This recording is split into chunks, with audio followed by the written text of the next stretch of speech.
വാതിൽ തുറക്കട്ടെ. Let God open the door. നമ്മുടെ തലമുറകൾക്ക് വേണ്ടി വഴിവെട്ടി തുറക്കുന്ന വചനങ്ങളാണ് ഈ സമയം ദിവസം പ്രതി അയക്കുന്നത്. എൻ്റെ വചനം, ഞാൻ അയക്കുന്ന വചനം മിക്കവരും കേൾക്കുന്നത് മാതാപിതാക്കളാണ്. മക്കൾ കേൾക്കുന്ന സ്റ്റേജ് ആയിട്ടില്ല. അവരപ്പനും അമ്മയാകുമ്പം അങ്ങനെയുള്ള കുറച്ച് പിള്ളേർ കേൾക്കുന്നുണ്ട്. ബിക്കോസ് അവരുടെ പിള്ളേരുടെ പരീക്ഷ അതുമൊക്കെ വരുമ്പോൾ. അപ്പോൾ 2 തലമുറ ഡെഫിനറ്റായിട്ട് ഞാൻ പറയുന്ന വചനം കേൾക്കുന്നുണ്ട്. എന്നെ അറിയാൻ വയ്യാത്ത പലരും ഇത് കേൾക്കുന്നുണ്ടായിരിക്കും. പക്ഷെ ഞാൻ ഒരു സത്യം പറയാം, ഈ വചനം പരിശുദ്ധാത്മാവിൻ്റെ നിറവിൽ തന്നെയാണ് അയക്കുന്നത്. ഇത് വന്ന് കൊണ്ട് ഇത് പ്രവർത്തിക്കാതെ തിരിച്ചു വരത്തില്ല എന്ന് എനിക്ക് ഉറപ്പുണ്ട്. പിന്നെ കഴിഞ്ഞ ദിവസം ഇതേപോലെ തന്നെ വിവാഹത്തിനെക്കുറിച്ച് 3 സെഷൻസാണ് ഞാൻ എടുത്തത്. നമ്മൾ വചനം അയക്കുമ്പം പരിശുദ്ധാത്മാവ് പറയുന്ന വചനങ്ങളാണ്. അടുക്കും ചിട്ടയിൽ ഇതിങ്ങനെ കടന്നു വരുന്നത്. ഓരോ സ്റ്റേജ് കഴിയുമ്പോൾ അടുത്ത സ്റ്റേജിലൂടെ. അപ്പോൾ നമ്മൾ ഈ ഗോവേണി കയറിയാണ്. എലിപ്റ്റിക്കൽ ഗോവേണി, അതായത് വട്ടത്തിലുള്ള ഗോവേണിയാണ്. ഈ യാക്കോബിൻ്റെ കൊണ്ട് നമ്മൾ പടിപടിയെന്നല്ല, ദിസ് ഈസ് ആക്ച്വലി സ്വർഗം വരെ എത്തുന്ന ഗോവേണിയാണ്. അപ്പോൾ ഇന്നലെ നിന്ന ഗോവേണിയിലല്ല ഞാനും നിങ്ങളും നിൽക്കുന്നത്. We are going up. അപ്പോൾ അങ്ങനെ നിന്ന് ഞാൻ വിളിച്ചു പറയുമ്പം വിവാഹത്തെക്കുറിച്ച് കഴിഞ്ഞ ദിവസം ഞാൻ വചനം അയച്ചിട്ട് ഒരു ഫാമിലി ഞങ്ങൾക്ക് തിരിച്ചെഴുതി അയച്ചു. മാഡം, ഞങ്ങൾ ഡിവോഴ്സ് ചെയ്യാനായിട്ട് ആലോചിച്ചുകൊണ്ടിരിക്കുകയായിരുന്നു. പക്ഷേ മാഡത്തിൻ്റെ വചനം 3 ദിവസത്തെ കേട്ടതോടുകൂടി ഡിവോഴ്സ് അല്ലെങ്കിൽ വിവാഹമോചനം വേണ്ട എന്ന് തീരുമാനമെടുത്തു എന്ന്. അതാണ് വചനത്തിൻ്റെ പ്രതിഫലം. അതായത് സത്യദൈവത്തിൻ്റെ വചനം വന്നു കൊള്ളുമ്പോൾ ഹൃദയം ഒരുക്കമുള്ളതാണ് എങ്കിൽ അന്ന് തന്നെ അതിന്മേൽ ഫലം കായ്ക്കും. അതല്ല, ഹൃദയം പെയ്യനെ അനങ്ങി വരുന്നുള്ളെങ്കിൽ 1 മാസം കഴിഞ്ഞിട്ട് ചിലപ്പം ഫലം കായ്ക്കും. അല്ല, ചിലപ്പോൾ 1 വർഷം കഴിഞ്ഞിട്ടും. ഞാൻ ഇടുന്ന വിത്തുകൾ ജീവൻ്റെ വിത്തുകളാണ്. അത് നല്ല നിലത്ത് വീണാൽ എത്ര വർഷം കഴിഞ്ഞാണേലും അത് കിളുക്കും, സംശയമില്ല. കാരണം യോഹന്നാൻ്റെ 17-ാം അധ്യായത്തിലാണ് നമ്മളിപ്പോൾ നിൽക്കുന്നത്. 17-ൽ അന്ന് ക്രിസ്തു ക്രൂശ് മരണത്തിന് മുമ്പ് വെച്ച് പ്രാർത്ഥിച്ച പ്രാർത്ഥനയുടെ ഉത്തരമാണ് നമ്മളൊക്കെ യേശുവിലായത്. അപ്പം ഒരു പ്രാർത്ഥനയാകുന്ന വചനം അയച്ചാൽ, അല്ലെ ഒരു പ്രാർത്ഥനയാകുന്ന വിത്ത് അയച്ചാൽ അത് ചെന്ന് കൊണ്ട് പ്രവർത്തിക്കാതെ തിരിച്ചു വരത്തില്ല. ഈ കടമ്പകൾ നടക്കണം. അതായത് ഓരോ പ്രാവശ്യവും ജയമെടുക്കണമെങ്കിൽ it's like an obstacle race. നമ്മുടെ മുമ്പിൽ വെച്ചിരിക്കുന്ന ഓട്ടം തികയ്ക്കണമെങ്കിൽ ഇടയ്ക്കിടയ്ക്ക് വരുന്ന പ്രശ്നങ്ങളെ അതിജീവിക്കാനുള്ള ശക്തി വരുന്നത് മാനുഷിക മന്ന കൊണ്ടല്ല, മനുഷ്യൻ ഭക്ഷിക്കുന്ന ഭക്ഷണം കൊണ്ടല്ല, പിന്നെയോ ദൈവം സ്വർഗത്തിൽ നിന്ന് അയക്കുന്ന വചനമാകുന്ന ഭക്ഷണം കൊണ്ടാണ്. ഈ സങ്കീർത്തനം 78-ന്റെ 25-ാം വാക്യം ഇങ്ങനെയാണ്: മനുഷ്യർ ശക്തിമാന്മാരുടെ അപ്പം തിന്നു, അവൻ അവർക്ക് തൃപ്തിയാകും വണ്ണം ആഹാരം അയച്ചു. ആരുടെ? മനുഷ്യൻ ശക്തിമാന്മാരുടെ, അതായത് ദൈവദൂതന്മാർ സ്വർഗത്തിൽ കഴിക്കുന്ന ഭക്ഷണം, മന്നായാകുന്ന ഭക്ഷണം, ഇസ്രായേൽ ജനത മിസ്രൈമിൽ നിന്ന് ഇസ്രായേലിലേക്ക് അല്ലെങ്കിൽ കനാൻ ദേശത്തേക്ക് തിരിച്ചു വരുമ്പോൾ 40 വർഷം സ്വർഗത്തിൽ നിന്ന് മന്ന അയച്ചു കൊടുത്തു എന്നറിയാം. അപ്പോൾ ഈ 40 വർഷവും അവർ കഴിച്ച ഭക്ഷണം ശക്തിമാന്മാരുടെ ഭക്ഷണമായിരുന്നു, അല്ലെ ദൈവദൂതന്മാർ കഴിച്ച ഭക്ഷണമായിരുന്നു. 40 വർഷം അവർക്ക് അസുഖമുണ്ടായില്ല, രോഗമുണ്ടായില്ല, അവരുടെ വസ്ത്രം മാറിപ്പോയില്ല, അവരുടെ ചെരുപ്പ് തേഞ്ഞു പോയില്ല എന്നൊക്കെ പറയുമ്പം ഭക്ഷണം കഴിക്കുന്നതിൻ്റെ ബലം എത്ര വലുതെന്ന് നമ്മൾ മനസ്സിലാക്കണം. കഴിഞ്ഞ ദിവസം നമ്മൾ പ്രാർത്ഥനയ്ക്ക്, സ്ത്രീകളുടെ പ്രാർത്ഥനയ്ക്ക് ഒന്നിച്ചു കൂടിയപ്പം പ്രെയർ റിക്വസ്റ്റ് നമ്മൾ ചോദിച്ചു. പ്രെയർ റിക്വസ്റ്റ് ചോദിച്ചാൽ ആദ്യത്തെ 5-6 എണ്ണം പറഞ്ഞതും രോഗസൗഖ്യം. കാല് വെട്ടി മാറ്റി, ഷുഗറിൻ്റെ പ്രോബ്ലം കൊണ്ട്, വേറൊരാൾക്ക് ക്യാൻസർ, 2 പേർക്ക് ക്യാൻസർ, വേറൊരാൾക്ക് ഹാർട്ട് അറ്റാക്ക്, ഈ രോഗം. അന്നേരം എനിക്ക് ദൈവം ഇട്ട ചിന്തയാണ്, 40 വർഷം തൻ്റെ ജനതയെ ദൈവം മരുഭൂമിയിൽ കൂടെ കൊണ്ടുപോയപ്പോൾ അവർക്കാർക്കും രോഗമില്ലായിരുന്നു. അവരാരും അവിടെ വെച്ച് അവർക്കൊരു ബലഹീനതയും ഇല്ലായിരുന്നു. അപ്പം ദൈവത്തിൻ്റെ കൂടെയുള്ള നടപ്പിന് നമ്മൾ ദൈവം തരുന്ന ശക്തിമാന്മാരുടെ ഭക്ഷണമാകുന്ന ദൈവവചനം കൊണ്ട് നമ്മളെ നിറയ്ക്കേണ്ടിയിരിക്കുന്നു. ടിപ്പിക്കൽ എക്സാമ്പിൾ, ക്രിസ്തു പരസ്യ ശുശ്രൂഷയ്ക്ക് മുൻപ് 40 ദിവസം ഉപവസിച്ച് കഴിഞ്ഞ് യേശു ക്രിസ്തു പരിശുദ്ധാത്മാവിനാൽ നയിക്കപ്പെട്ട് പിശാചിൻ്റെ ചോദ്യങ്ങൾക്ക് ഉത്തരം തരുന്ന ഒരു ഭാഗമാണ് ലൂക്കോസിൻ്റെ സുവിശേഷം 4-ാം അധ്യായത്തിൽ. പിശാച് യേശുവിൻ്റെ അടുക്കൽ വന്നിട്ട് 3 തരത്തിലാണ് പ്രലോഭനം അയക്കുന്നത്. 3 തരത്തിലുള്ള പ്രലോഭനം നമുക്കറിയാം. ലൂക്കോസിൻ്റെ സുവിശേഷം 4-നകത്ത് നമ്മൾ വായിക്കുമ്പോൾ 3 തരത്തിലുള്ള പ്രലോഭനം: കൺമോഹം, ജഡമോഹം, ജീവനപ്രതാപം. ഇത് 3-ലുമാണ് നമ്മളെന്നും വീഴുന്നത്. അല്ല, പറവകളെയും പക്ഷികളെയും നോക്കി അവരാരും നമ്മുടെ കൂട്ടി വെക്കുന്നില്ല. അവരെ ദൈവം പരിപാലിക്കുന്നുണ്ട്. എത്ര പിന്നെ വയലിലെ താമരകളെ നോക്കുവിൻ, അവ എത്ര ശലോമോൻ തൻ്റെ സകല കഴിവ് വെച്ചുണ്ടാക്കിയ ഒന്നിനും അത്രയും മനോഹരത്വം ഇല്ലെന്ന്.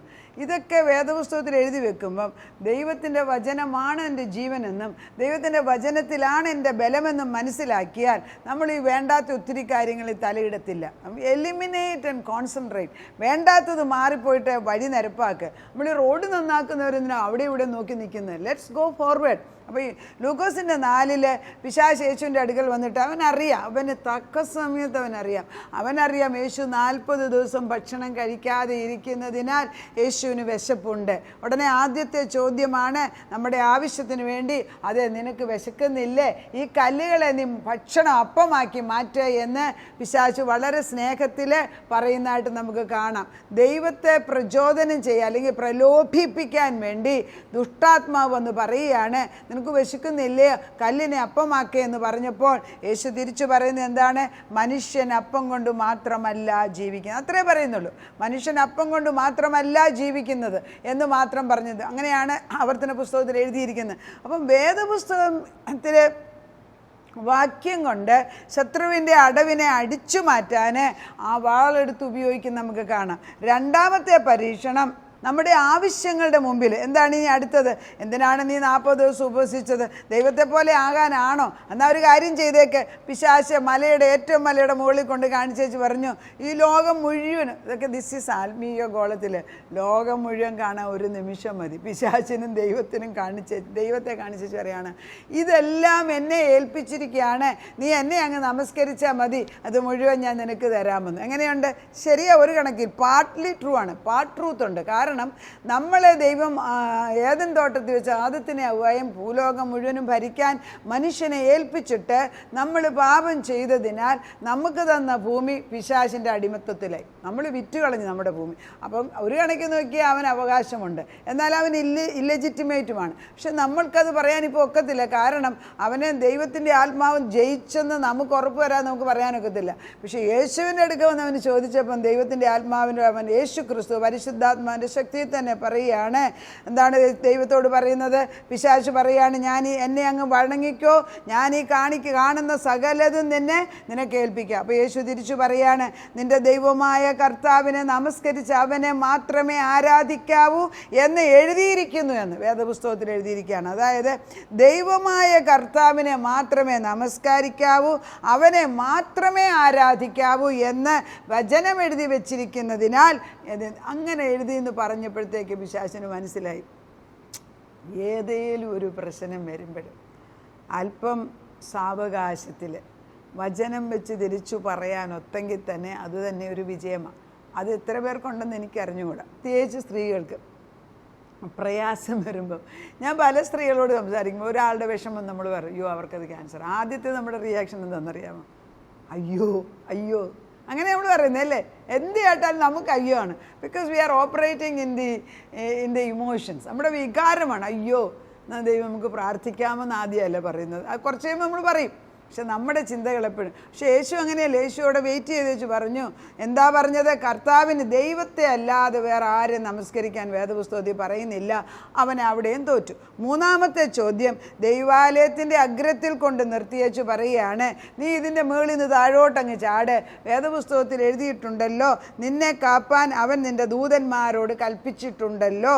നിൻ്റെ കാല് കല്ലിൽ തട്ടാതിരിക്കാൻ അവൻ നിന്നെ കൈകളിൽ താങ്ങിക്കൊള്ളും. ഇത് വചനമാണ്. 99 151 സങ്കീർത്തനം കോട്ട് ചെയ്താ പിശാച് പറയുന്നത്. അപ്പോൾ പിശാചിനും വചനം അറിയാം, വചനം അവൻ തക്ക സമയത്തെടുത്ത് ഉപയോഗിക്കുന്നുണ്ട്. പക്ഷെ ദൈവം വചനം കൊണ്ട് തന്നെ തിരിച്ചു പറയുന്നു, നിന്റെ ദൈവമായ കർത്താവിനെ നീ പരീക്ഷിക്കരുത് എന്ന് കൽപ്പിച്ചു.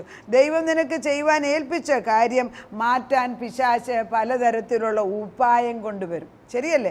ക്രൂശുമരണം ഏറ്റെടുക്കാനായിട്ട് 40 ദിവസം ഉപവാസ പ്രാർത്ഥന കഴിഞ്ഞ് പരസ്യ ശുശ്രൂഷയ്ക്ക് ഇറങ്ങേണ്ടിയായ ക്രിസ്തുവിനെ അവൻ്റെ ദൗത്യത്തിൽ നിന്ന് മാറ്റാൻ വേണ്ടി ഏതെല്ലാം തരത്തിലുള്ള പരീക്ഷണം കൊണ്ടാണ് യേശുവിൻ്റെ അടുക്കൽ ചെന്നത്.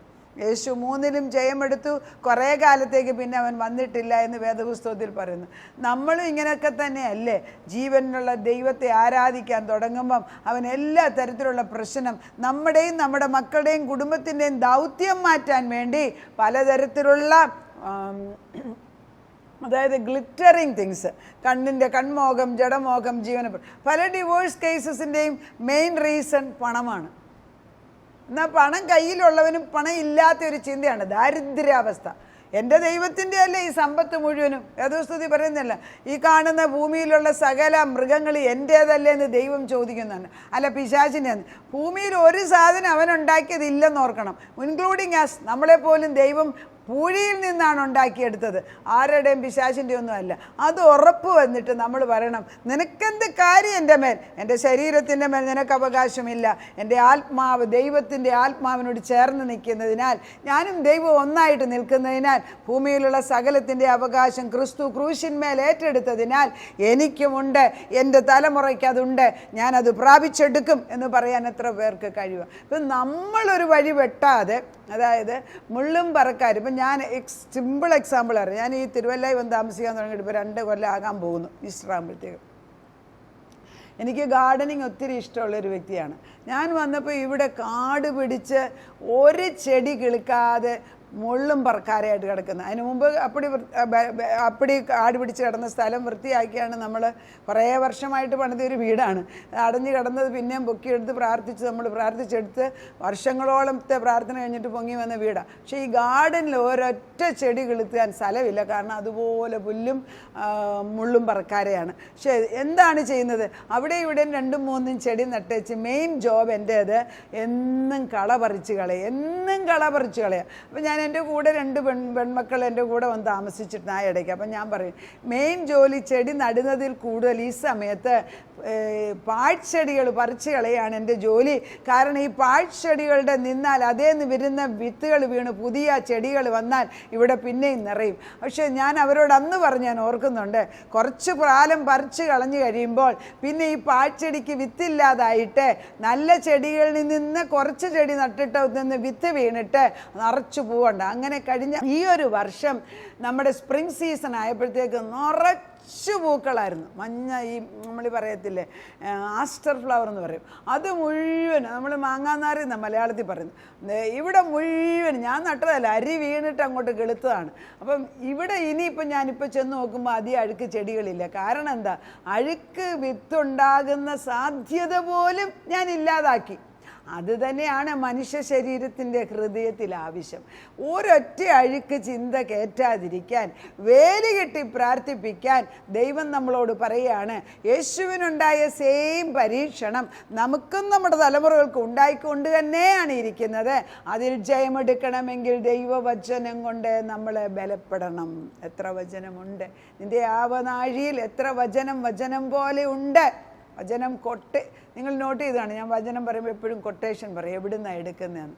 അതൊരു ലോയർ ആയതുകൊണ്ടായിരിക്കും അങ്ങനെ കൂടുതൽ പറയുന്നത്. പക്ഷേ കൊട്ടേഷൻ പറയുന്നതിൻ്റെ ഒരു ഉപയോഗം, അത് എവിടെയാണെന്ന് നിങ്ങൾക്ക് വേണേൽ നോക്കിക്കണ്ട് ടെസ്റ്റ് ചെയ്യാം, അത് ശരിയാണോ എന്ന്. ചിലപ്പോൾ അറിയാതെ കോട്ട് ചെയ്യുന്ന കറക്റ്റ്, അല്ലെങ്കിൽ ഞാൻ പിന്നെ അതിൻ്റെ അടിയിൽ എഴുതും കറക്ഷനാണിതെന്നും പറഞ്ഞു. അപ്പം നമ്മൾ മനസ്സിലാക്കേണ്ടത് ദൈവവചനം ജീവനും ചൈതന്യമുള്ള വാളാണ്. അത് ഏത് ഇരുവാഴ്ത്തലുള്ള വാടിനേക്കാളും മൂർച്ചയേറിയതും സന്ധ്യമജ്ജകളെയും നിലവുകളെയും ആത്മാവിനെയും പ്രാണനെയും വിവേചിച്ചറിഞ്ഞ് അകത്ത് ചെന്ന് പ്രവർത്തിച്ചിട്ടല്ലാതെ തിരിച്ചു വരികയില്ല. ക്രിസ്തുവിൻ്റെ മുമ്പിൽ പിശാച് കൊണ്ടുവന്ന സകല പരീക്ഷണങ്ങളും ദൈവം ജീവിതകാലം മുഴുവനും അവനെ ജയിച്ചത് വചനം കൊണ്ട് തന്നെയാണ്.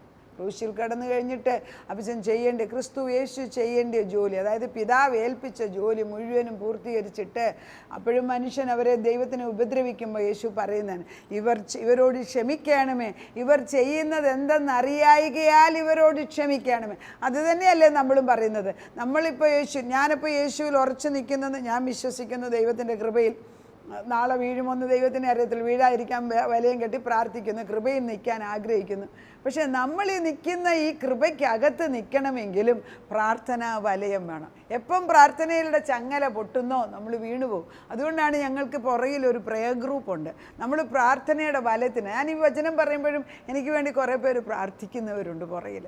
അതൊരു വലിയ താങ്ങും തണലുമാണ് ആ വൃക്ഷത്തിന്. അതായത് ഈ പ്രാർത്ഥിക്കുന്ന 30 പേരുണ്ടെന്ന് വിചാരിക്കുക, ഞങ്ങൾക്ക് 30 കൂടുതൽ ആളുകളുണ്ട്, പേരുണ്ടെന്ന് വിചാരിച്ചാൽ ഈ 30 പേരുടെയും കറ്റ എഴുന്നേറ്റ് നിൽക്കുകയാണെങ്കിൽ, 30 പേരുടെ കറ്റ എഴുന്നേറ്റ് നിൽക്കുകയാണ്. അപ്പോൾ ഈ കറ്റ വിളഞ്ഞു നിന്നാൽ അതൊരിക്കലും ഇങ്ങനെ നിൽക്കൂ, ഞാൻ പറഞ്ഞില്ല ഇങ്ങനെ നിൽക്കും. അപ്പോൾ ഇതൊരു കവറിങ് ആയിട്ട് അങ്ങോട്ട് വരികയാണ്. ഇതിനകത്ത് നിന്നാണ് ഈ വചനം എറിയുന്നത് എങ്കിൽ ആ വചനം ചെന്ന് കൊള്ളണ്ടിയെടുത്ത് ചെന്ന് കൊള്ളും.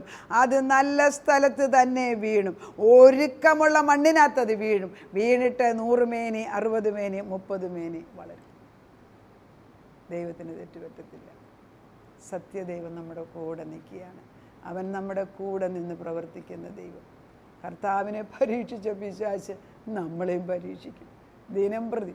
ഈ ചിലരൊക്കെ പരീക്ഷണം, ഇപ്പം ഞാൻ ചിലപ്പോൾ എൻ്റെ മക്കളോട് പറയും, ഞാനൊക്കെ ഒരു കാലത്ത് പെർഫെക്ഷനിസ്റ്റ് എന്ന് പറയും, അതായത് ചെയ്യുന്നതെല്ലാം അങ്ങേയറ്റം നല്ലതായിട്ടിരിക്കണം. അങ്ങനെയൊന്നും ഇല്ലെന്നേ, അങ്ങേയറ്റം പെർഫെക്ഷൻ. ചില പാളിച്ചകൾ വരും, അത് നമ്മളെ തന്നെ നമ്മൾ ക്ഷമിക്കാൻ പഠിക്കണം. എൻ്റെ മോനൊക്കെ പഠിക്കുന്ന കാലത്ത് ഞാൻ കണ്ടിട്ടുണ്ട്, എസ്സേ എഴുതാൻ എന്തെങ്കിലുമൊക്കെ സ്കൂൾ അസൈൻമെൻറ്റ് കാണും, എഴുതും വലിച്ചു കീറും, എഴുതും വലിച്ചു കീറും.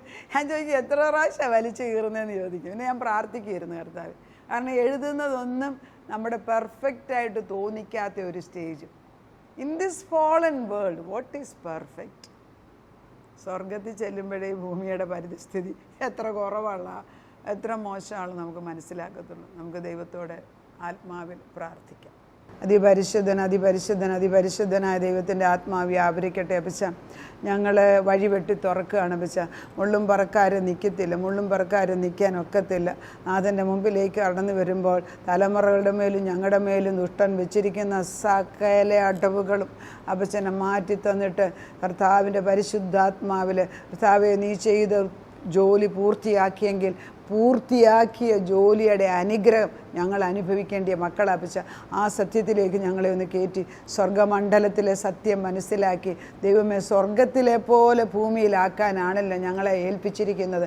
അവിടുത്തെ ആ വിശുദ്ധ സ്നേഹം, അവിടുത്തെ ആത്മാവ്, അവിടുത്തെ ശ്രേഷ്ഠത, അവിടുത്തെ ആ പ്രോസ്പെറിറ്റി, അവിടുത്തെ ആ നന്മ, അവിടുത്തെ ആ ആരോഗ്യം, ഇതെല്ലാം നീ ഞങ്ങൾക്ക് തന്നെ ഭൂമിയിൽ ജീവിക്കുമ്പോൾ അനേക മക്കൾക്ക് വെളിച്ചം കൊടുത്തുകൊണ്ട് നിൽക്കുന്ന ജീവിക്കുന്ന വിളക്കുകളാക്കി ഞങ്ങളെ ആക്കി തീർക്കണമേ. നക്ഷത്രങ്ങളെ പോലെ ശോഭിച്ചു നിന്ന് അനേക മക്കൾക്ക് വെളിച്ചം കൊടുക്കാൻ തലമുറകളെ എടുത്ത് ഉപയോഗിക്കണമേ എന്ന് പ്രാർത്ഥിക്കുന്നു. ഏലിയാവിൻ്റെ അഭിഷേകം എലീശയുടെ മേൽ ഇരട്ടി വീണതുപോലെ തലമുറകളുടെ മേൽ ഇപ്പോൾ അപ്പൊതപ്പെടുന്നതിന് നന്ദി പറയുന്നു. പക്ഷേ അത് ചെയ്തിരിക്കുന്നതിനാൽ സ്തോത്രം ചെയ്യുന്നു. പ്രാർത്ഥനയുടെ ഉത്തരം തന്ന ദൈവത്തിന് നന്ദി. യേശു ക്രിസ്തുവിൻ്റെ പൊന്നു നാമത്തിൽ തന്നെ ആമേൻ.